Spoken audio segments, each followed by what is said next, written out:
Moikka, mä oon Miina Savolainen ja ohjaan voimauttavan valokuvan ammatillisia perusteita.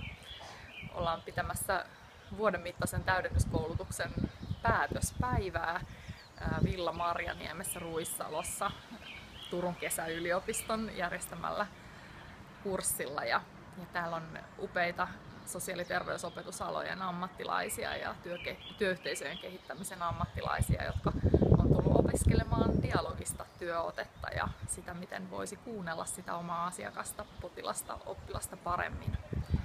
Eli voimauttava valokuva tarkoittaa siis tällaista työkalua, jossa se valokuvaaminen on oikeastaan semmoinen apuväline katsomisen tavan muuttamiselle, että miten voidaan saada uudet silmät asioille tai uudenlaiset tunteet vaikkapa työyhteisössä, tilanteessa, jossa on jännitteitä tai perhetyössä siinä tilanteessa, kun ihmisten välillä on vaikeasti anteeksi annettavia asioita.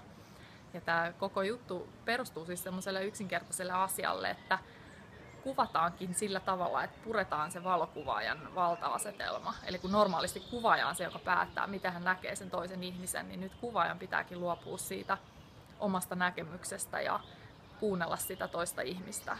Eli se, joka on siinä kuvassa, on päähenkilö, joka määrittelee, mitkä on hänelle tärkeitä asioita ja miten häntä saa katsoa. Ja tämä on teoriassa helppoa, mutta käytännössä vaikeaa, koska jokainen, joka itse kuvaa, niin tietää, että kuvaaja on aina kiintynyt siihen omaan näkemykseensä. Ja nyt tässä pitääkin luopua siitä omasta näkemyksestä ja nähdä, että se toinen kokee ja näkee asiat ihan eri tavalla kuin mitä itse tiedän. Ja nyt tämmöisen perusajatuksen kautta nyt sitten nämä hoitoalojen ammattilaiset oppiikin kuuntelemaan paremmin sitä asiakasta ja luopua siitä omasta ammatillisesta näkemyksestä ja ikään kuin luopuvat kehittämästä sitä asiakasta johonkin tiettyyn suuntaan, joka on määritelty vaikkapa hoitosuunnitelmassa tai niin poispäin.